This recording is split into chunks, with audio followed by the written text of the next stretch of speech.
On est aujourd'hui le mardi, Yud Zayin Elul, on est le 28 août. Et le cours d'aujourd'hui sera pour la guérison totale d'Avram Ben Sultana, ainsi que pour la réussite totale et une protection absolue pour tous les soldats d'Israël. Amen. Vechen Yehi Ratzon.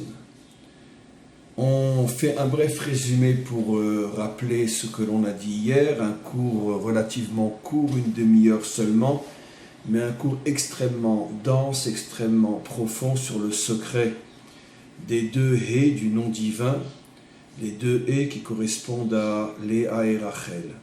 Bien sûr, il faut écouter le cours d'hier, il est sur le site depuis ce matin.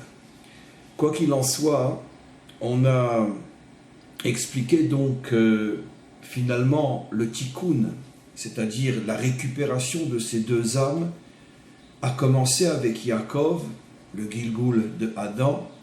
Il arrive à libérer ces deux âmes qui étaient prisonnières à l'intérieur de la clipa, à l'intérieur de l'écorce, le serpent qui se réincarne dans Lavan. C'est la raison pour laquelle il s'agit de ces deux filles, puisque les enfants sont complètement absorbés, intégrés à l'intérieur des parents avant de naître, et même après leur naissance, ils restent profondément attachés dans leur essence aux parents, ce qui montre dans le cadre de ce cours à quel point ces deux âmes, bien qu'elles sont récupérées par Yaakov, elles deviennent les épouses de Yaakov, malgré tout, elles sont encore au plus profond de leur essence attachées à la clipa, attachées au serpent. C'est la raison pour laquelle, à la fin de cette paracha, lorsque Yaakov finalement s'enfuit, parce qu'il sait que le serpent ne le laissera jamais partir, Lavan le rejoint et lui dit « Tout ce que tu as est à moi, tes enfants sont mes enfants, tes filles, tes épouses sont mes filles. » Tous tes biens sont à moi. Finalement, il voudrait voir Yaakov repartir sans rien, parce que justement, le Nachash, sa fonction est de garder prisonnières les étincelles divines, les âmes pures, dont dépend la construction, la réparation du monde. Et c'est la raison pour laquelle il s'attaque à ces âmes pures. C'est la raison pour laquelle, comme on l'a expliqué hier, tout le sujet, toute la préoccupation, tout le but de la rencontre entre le serpent et Adam et Ève était uniquement afin de pouvoir capturer ces deux âmes, ces deux femmes desquelles devait naître le peuple juif, qui est l'instrument de la réparation du monde, et cette réparation qui profitera à l'humanité tout entière. Si Léa et Rachel n'avaient pas été récupérées par Yaakov, évidemment que les choses seraient catastrophiques, auraient été catastrophiques, et le monde serait retourné au néant. Donc on a expliqué hier que le combat est dur, le combat est très très dur. Le tikkun commence, il aurait pu, avec un si, on pouvait mettre Paris en bouteille, il aurait pu être commencé et terminé déjà du vivant de Yaakov, mais c'était impossible comme on l'a expliqué hier. Et Yaakov uniquement commence le tikkun, mais il va durer encore des millénaires.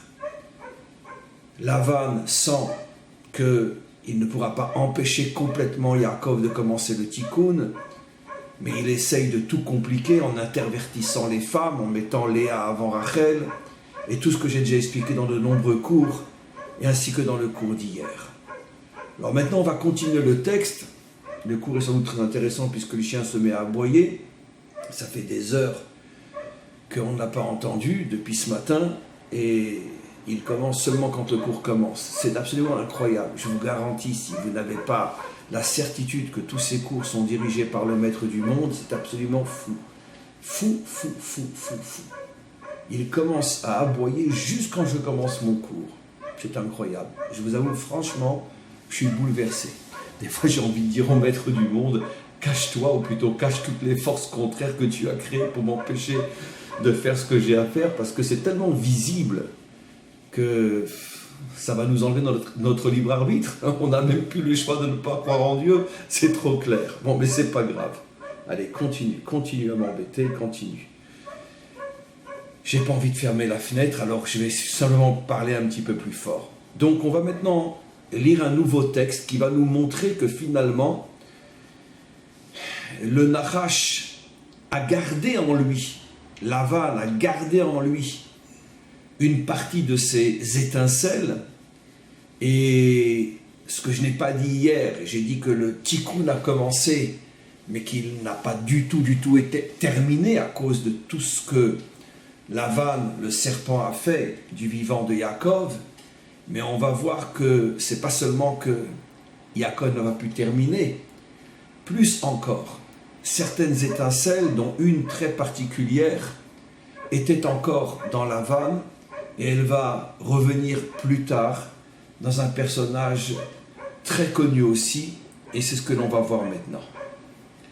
D'acharkar, beaucoup plus tard, Kaasher nitgalgel Lavan benaval, עדיין היה בו כוח בנחש הקדמוני לחזור ולקח טיפת האור רוחה דשביק יעקב בלאה והיא אביגיל לאישה. Alors, de la même manière que le Nachash est revenu dans le personnage de Lavan, puisque tant que le tikkun du Nachash, tant que finalement sa disparition n'a pas été, tant que le monde n'a pas mérité encore de voir la disparition du Nachash, eh bien il va revenir autant de fois qu'il le faudra pour être toujours celui qui va empêcher le projet d'avancer et de se réaliser. Et donc il revient à l'époque de Lavan parce que à cette époque-là, celui qui est censé réaliser le tikkun, c'est Yaakov, donc il faut absolument que la force contraire soit là pour l'empêcher de réaliser le tikkun. Encore une fois, le tikkun est commencé mais n'est pas terminé, donc automatiquement, Nachash, Lavan, va revenir. Quand va-t-il revenir? À l'époque du roi David. Le roi David, évidemment, est lui aussi celui qui, dans sa génération, est censé terminer le tikkun. C'est-à-dire qu'en vérité, le tikkun continue de génération en génération. Il y a des moments spécifiques dans l'histoire où là, véritablement, le tikkun pourrait être terminé. Et parfois, pendant des siècles, le tikkun continue, mais on n'est pas dans une situation où il pourrait être terminé. Et le problème est qu'à chaque fois qu'on est dans une situation où le tikkun peut être terminé, c'est précisément à ce moment-là que le serpent revient et s'incarne dans un personnage qui s'opposera à celui qui est censé faire le tikkun. Lavan, Yaakov et maintenant David. Qui va être celui qui va s'opposer à David, qui bien sûr est évidemment lui aussi un Gilgoul de Adam Arishon? Adam revient dans Yaakov, Yaakov revient dans David. Qui va être celui qui va s'opposer à lui? Alors si je vous laisse répondre, vous allez me dire, bon mais David avait de très très nombreux ennemis. Il avait Shaoul, d'abord son propre beau-père, après il a eu Doeg, il a eu Achitophel, il a eu ses propres enfants, Adoniaou, Avshalom. Non.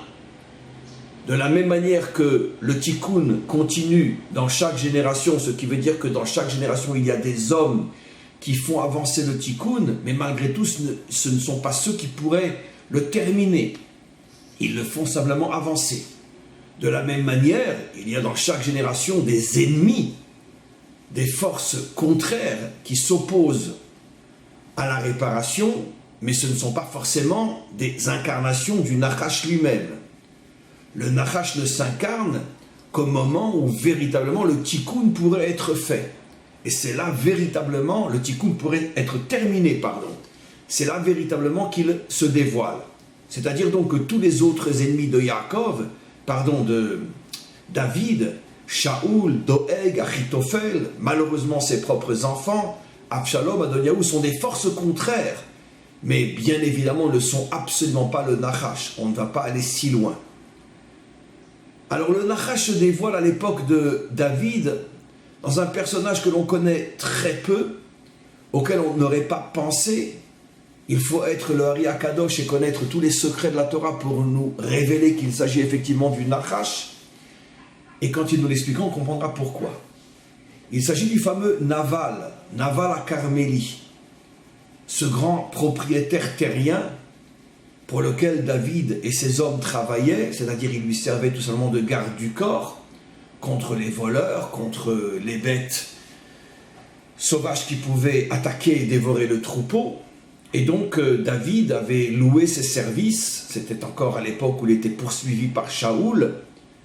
Il avait besoin de travailler pour avoir de quoi survivre à ses besoins et pouvoir payer tous les hommes qui étaient avec lui. Il avait une petite armée avec lui et donc l'un des travaux qu'il avait fait, c'était donc de garder le troupeau, le grand troupeau de Naval à Carmélie. Naval à Carmélie, le Carmel, certainement donc un homme qui vivait dans la région de Haïfa, le Carmel. Et donc cet homme-là était un homme profondément méchant. C'est la raison pour laquelle il s'appelle Naval, qui en français, bien traduit de l'hébreu, signifie l'ordure. Un Naval, c'est une ordure, en français. Un être véritablement vil, méchant. Et qui s'est avéré, comme on le voit dans le texte, qui s'est avéré aussi être un grand ennemi de David, un grand fervent du roi Shaoul. Et finalement, David ne s'était même pas rendu compte qu'il travaillait pour quelqu'un qui, dès qu'il le pourrait, dès qu'il aurait utilisé les services de David, non seulement ne le payerait pas, c'est ce qui s'est passé, mais en plus était prêt, une fois que David aurait terminé son travail, à le dénoncer et à dire au roi Shaoul, tu sais, David est là, viens l'attraper sans qu'il ne puisse s'en rendre compte. Donc un traître, un homme méchant, un homme mauvais, qui laisse David et ses hommes travailler pour lui pendant des mois, pendant toute la saison, et quand David vient chercher son salaire, il ne le paye pas. Mais, bon, c'est un homme méchant, c'est une ordure, d'accord, mais ça ne suffit pas pour arriver à voir qu'il s'agit véritablement de l'incarnation du Nachash. Le Ari Akadosh révèle qu'on va comprendre en quoi il est le Nachash en regardant qui est son épouse. Il est marié, cet homme vil, méchant. Il est marié à une femme extraordinaire, une prophétesse, une véritable sainte, une femme fabuleuse qui, après la mort naturelle, ou plutôt par maladie de son mari Naval, elle deviendra l'épouse du roi David, l'une de ses 18 femmes. David était marié, pas le même jour, mais au fur et à mesure, il a eu 18 femmes. Et l'une d'entre elles, les plus célèbres de toutes, du niveau de Bathsheba et de Michal, les autres on les connaît moins. Finalement, les 3 femmes dont on retient véritablement le nom, parce qu'elles étaient toutes les 3 extraordinaires, chacun dans son style. Michal, la fille de Shaoul, première femme de David. Bathsheba, bien évidemment, on connaît l'histoire de laquelle sortira la lignée messianique. Et Abigail. Abigail est une femme aussi immense, très grande tzadékette, une femme pieuse, une sainte, dans le sens juif du terme, je n'ai pas dit une moine, mais une femme propre, une femme pure, une femme pudique, et une très grande prophétesse, et c'est elle qui sauvera véritablement David, comme on le voit dans le texte, parce qu'au moment où David se voit refuser son salaire, au moment où il se rend compte que finalement il a travaillé pour un homme qui attendait la moindre occasion pour le trahir, un homme qui est du côté de Shaoul, à ce moment-là, David se met terriblement en colère et est prêt à le tuer. Intervient Abigail, elle lui explique, tu vas refaire exactement la même erreur qu'avec Bathsheba.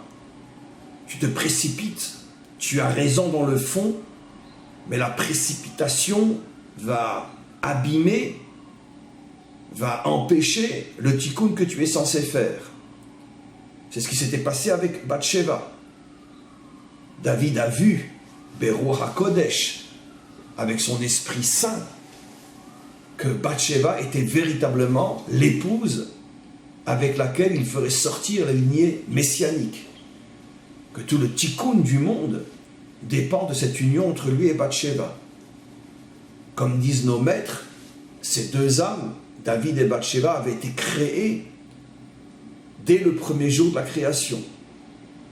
Comme pour dire à quel point la rencontre entre ces deux âmes est dans le projet divin dès le premier jour.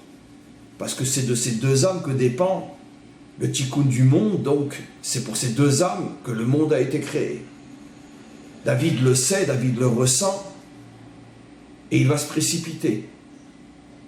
Son amour pour Hachem, son amour pour le monde, son amour pour le salut du monde, l'aveugle, et finalement il ne se rend même pas compte qu'il va trop vite, qu'il brûle les étapes, et que finalement s'il avait attendu que le mari de Bathsheba meure naturellement, comme ça va être le cas du mari d'Abigaïl, grâce à Abigaïl, s'il avait attendu que son mari meure naturellement, si c'est vraiment la volonté d'Hachem que Bathsheba se marie avec David, qu'est-ce que tu as besoin de prendre la place d'Hachem et de précipiter les choses? Laisse Hachem faire, aie confiance en lui.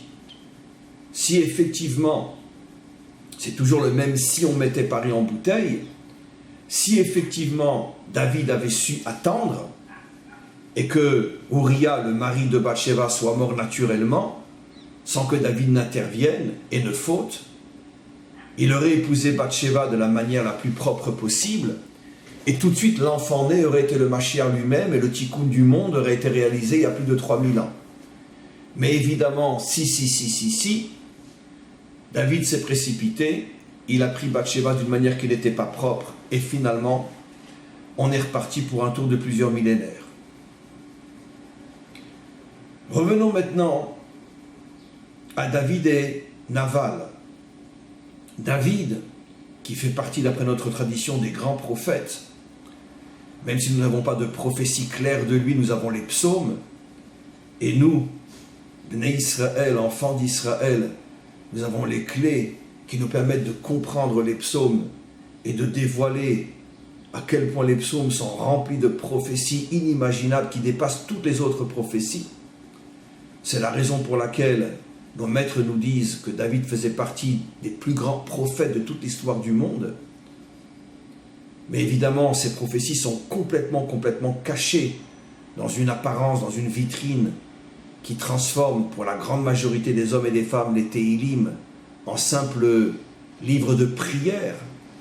Et depuis des millénaires, la grande majorité des hommes et des femmes qui lisent les Téhilim ne se rendent même pas compte qu'ils ont entre les mains les plus grandes prophéties de toute l'histoire du monde. Mais dans chaque génération, il y a des maîtres qui savent lire et qui savent voir ce qui se cache dans les psaumes.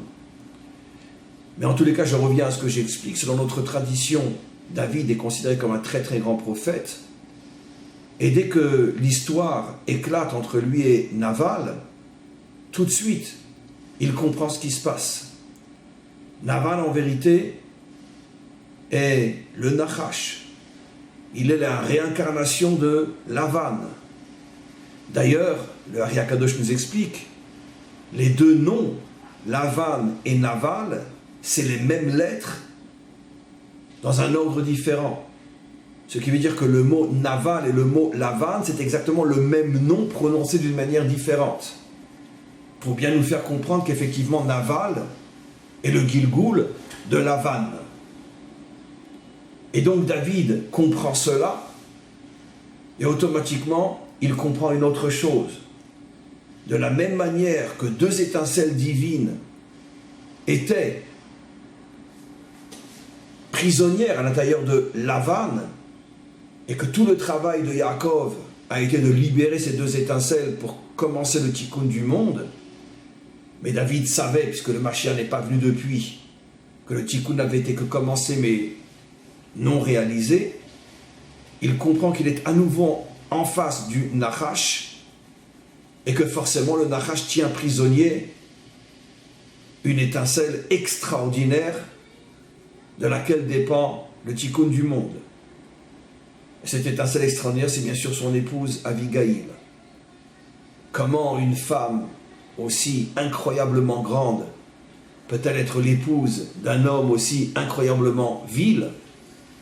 La question est la même. Comment deux filles comme Léa et Rachel peuvent-elles sortir d'un homme aussi vil que Lavan?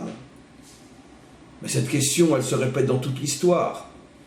Comment Abraham a-t-il pu sortir de Terach?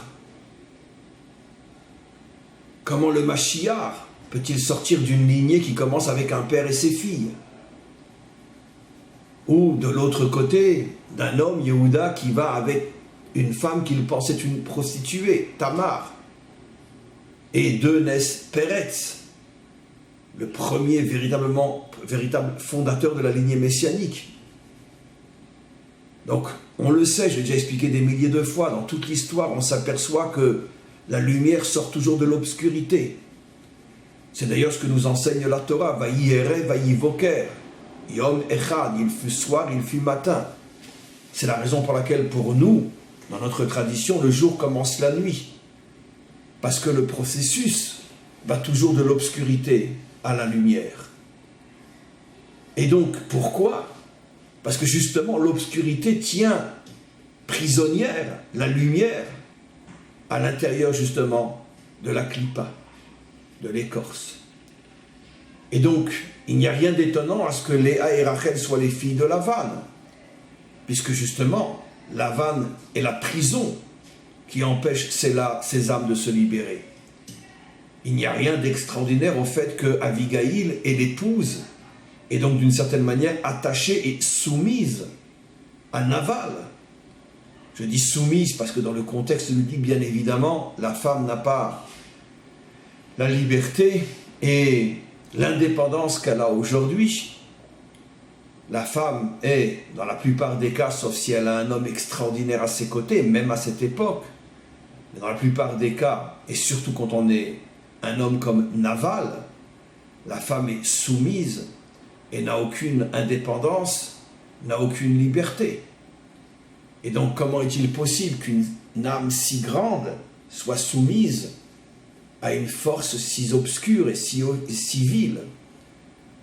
C'est ce que David comprend.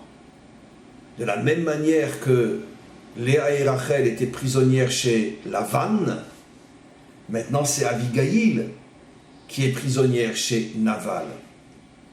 Il y a malgré tout un progrès, parce qu'à l'époque de Yaakov, les étincelles divines étaient tellement englouties dans le mal que la relation est une relation père-fille, c'est-à-dire extrêmement profonde, pratiquement indestructible.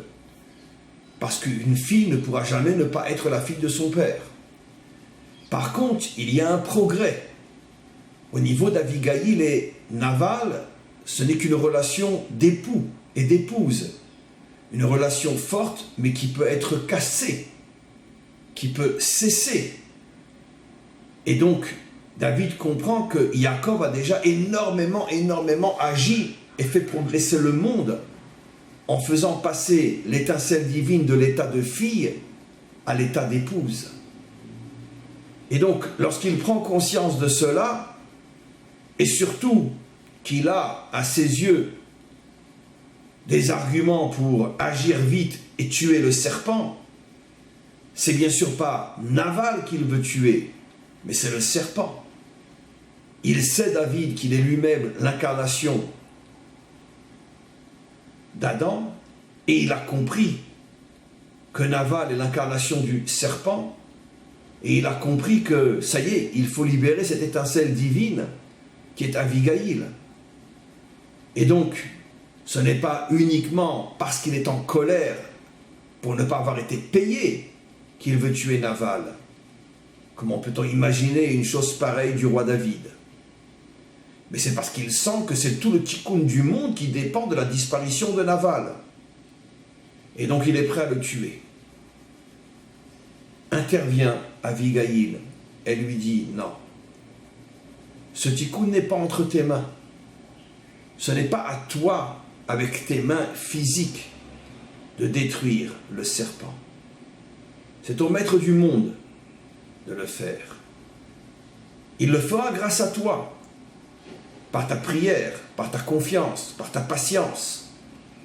Mais la mise à mort du serpent doit passer directement par le maître du monde. C'est lui qui a créé le serpent, c'est lui qui le détruira. Ce n'est pas à l'homme, physiquement parlant, de détruire le serpent. Mais spirituellement parlant, oui. Sois à la hauteur et confiance. Et véritablement confiance en Dieu. Prie, demande de toutes tes forces que le tikkun puisse être fait. Et il sera fait. Ne recommence pas l'erreur que tu as fait avec Bathsheba, qui a retardé la venue du Mashiach pour des millénaires. Patience, confiance. David accepte, il attend. Quelques jours après, Nabal meurt d'une crise cardiaque. David n'a pas eu besoin de faire le travail à la place d'Hachem. Et évidemment, Abigail devient son épouse. À ce moment-là, c'est un tikkun inimaginable qui est réalisé. Un tikkun inimaginable qui ne permettra pas, malgré tout, la venue du Mashiach. Déjà à cette époque-là, puisque le Mashiach doit venir non d'Abigail, mais de Bathsheba. Et avec Bathsheba, la faute a déjà été faite et elle n'est plus réparable. Mais malgré tout, le fait d'avoir écouté Abigail et surtout d'avoir récupéré cette étincelle termine, explique le Ari Akadosh, termine le sauvetage des étincelles englouties par le Nachash depuis la faute de Adam. Ce qui veut dire que depuis l'histoire de David, maintenant c'est plus le chien, c'est autre chose, c'est pas grave. Jamais le matin on a un bruit pareil, mais c'est pas grave. Merci Hachem de me permettre de donner des cours pareils, parce que sinon les forces contraires ne feraient pas tout pour m'empêcher de parler. Mais quoi qu'il en soit, avec Abigail, explique le Ari Akadosh, la dernière étincelle de ces âmes extrêmement élevées qui avaient été capturées par le serpent depuis la faute d'Adam Rishon, le tikkun est terminé. Et donc finalement tout ce qu'il avait véritablement volé est récupéré. 2 des 3 âmes sont récupérées par Yaakov, Léa et Rachel, et la dernière âme, Abigail, est récupérée par David. Alors bien sûr, on peut se poser une question simple. Puisque tout a été récupéré, alors pourquoi l'histoire continue? Alors il y a des milliards d'infinies réponses à cette question. Une parmi l'infini est la suivante. Comme on le sait, le tikkun se fait à 2 niveaux. Au niveau individuel et au niveau collectif. En tant qu'individu, les justes, ces personnages immenses, gigantesques, comme Yaakov, David, sont arrivés à faire un tikkun absolument incroyable. Mais en tant qu'individu, ce n'est pas la nation d'Israël tout entière, et c'est encore moins les 70 nations, l'humanité tout entière. Finalement, le peuple et les peuples restent complètement en marge de ce tikkun, n'en sont même pas conscients. Sans les cours que je donne en ce moment, qui aurait imaginé tout ce que je révèle dans ces cours? Et la plupart des juifs eux-mêmes ne connaissent même pas ces histoires, et surtout selon l'explication profonde que je donne. Un instant.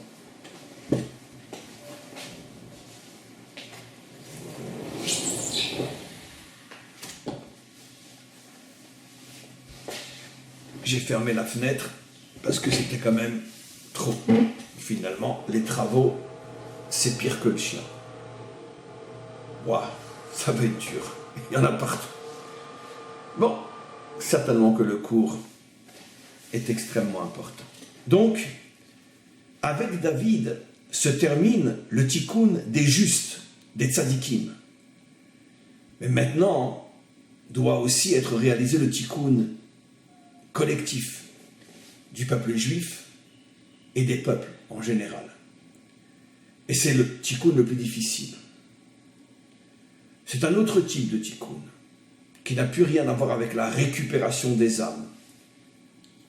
Là, on touche un domaine extrêmement profond, mais très brièvement, le Ari Akadosh explique que le travail principal des âmes, des justes, c'est justement de récupérer les étincelles perdues. Et comme je l'ai expliqué, c'est surtout Yaakov et David qui ont réalisé ce travail. Ça ne veut pas dire, si je rentre dans les détails, dans la finesse de l'enseignement, qu'il n'y a plus d'étincelles à récupérer depuis et que les justes n'ont plus de travail. Mais dans les grandes lignes, c'est comme je l'explique. On n'a pas besoin d'en dire plus pour l'instant. Par contre, il y a un autre combat qui n'a rien à voir avec les cours que j'ai donnés jusqu'à présent, qui est le combat des nations, et d'abord de la nation juive,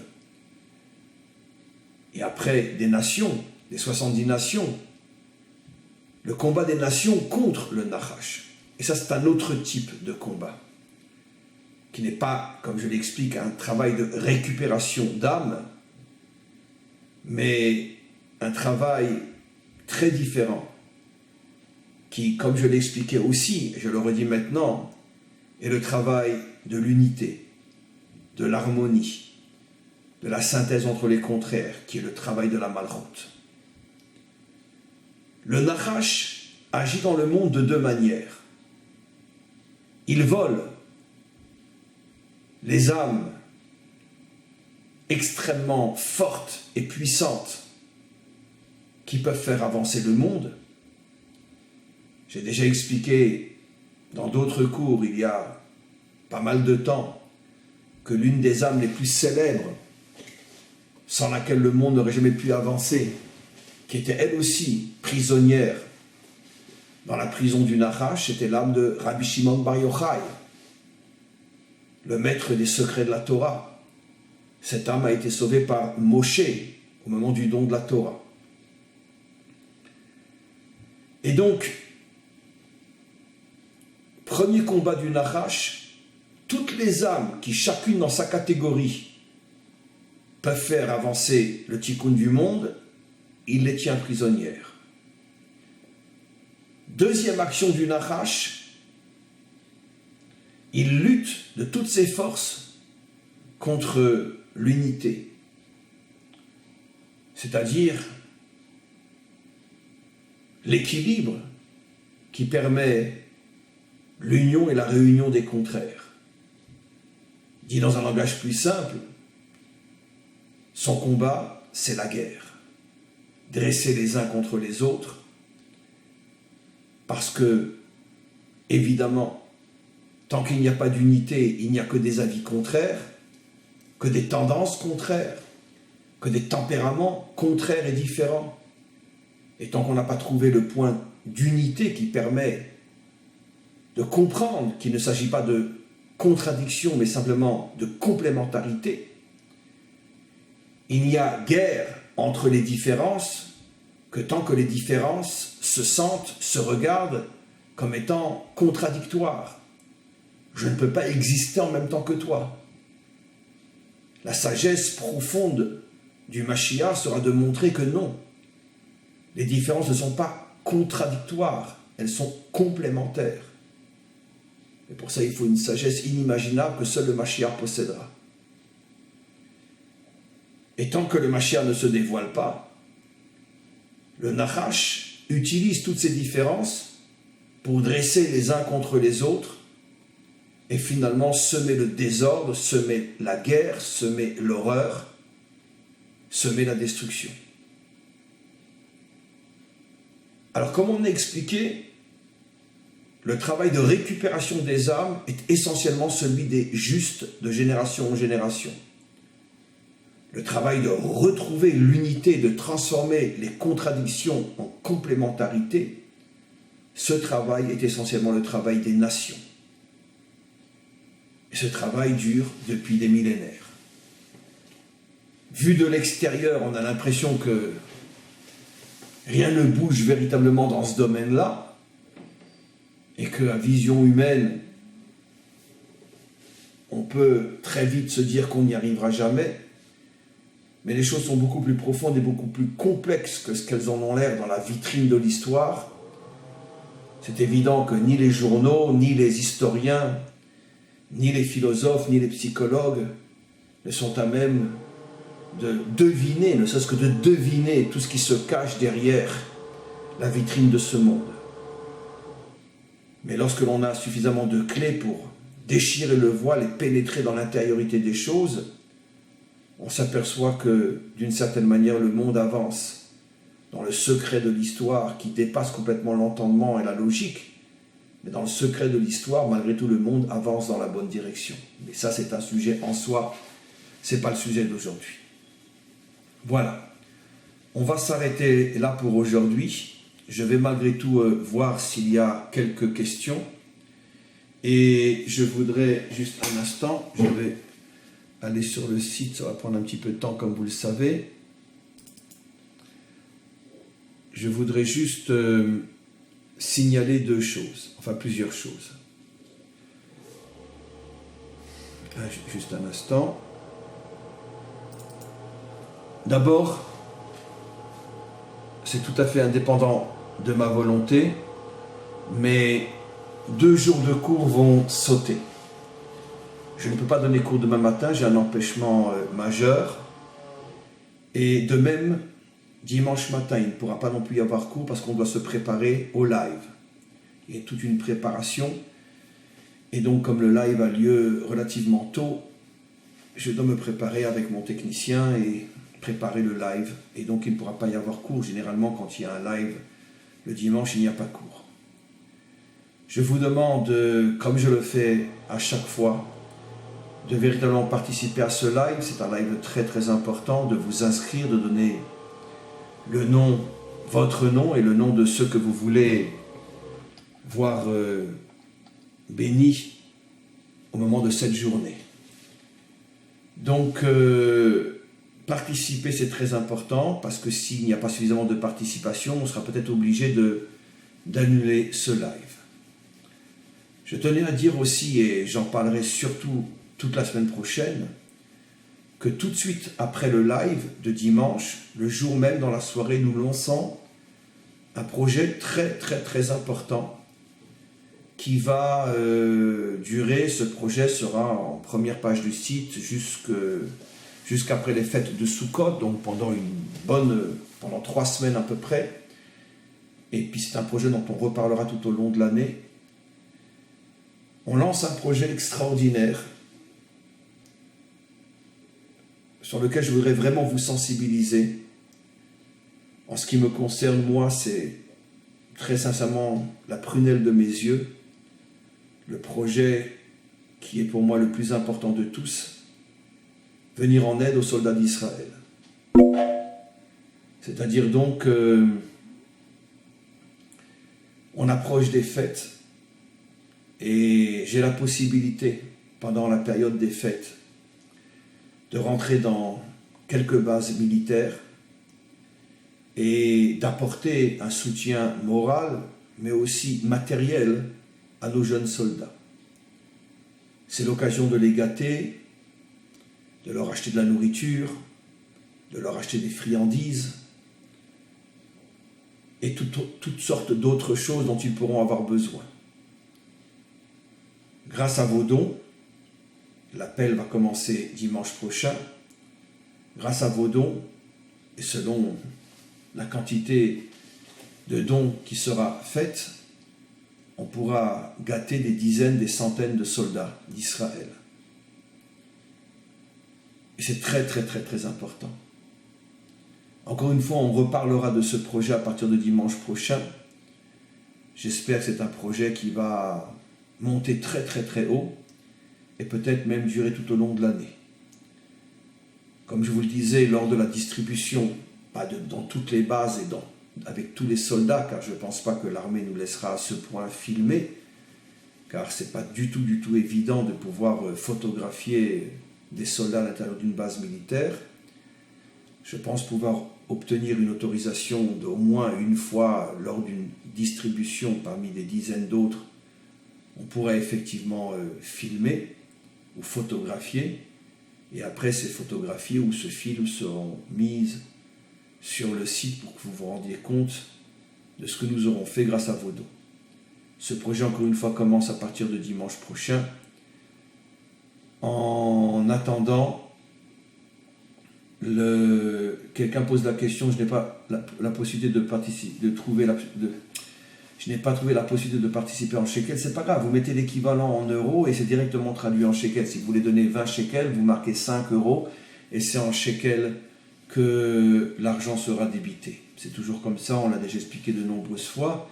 C'est que vous faites le calcul, combien vous voulez donner en shekels, vous le marquez en euros et de toute façon, l'argent sera pris en shekels et non en euros, vous n'avez pas à vous inquiéter. Donc voilà, on va s'arrêter là pour aujourd'hui. À tous et à toutes, une très bonne journée. Je répète donc que demain matin et dimanche matin, il n'y a pas cours. Je vous rappelle qu'il faut absolument participer à ce live et je vous rappelle qu'à partir de dimanche prochain, nous lançons le projet d'aide aux soldats d'Israël. Et j'espère que c'est un projet qui va motiver des centaines, des milliers d'entre vous et que se déverse sur nos soldats, sur tout Israël et sur tous ceux qui participeront à ce projet, que se déverse une infinité de bénédictions. Amen. Vechen Yeratzon.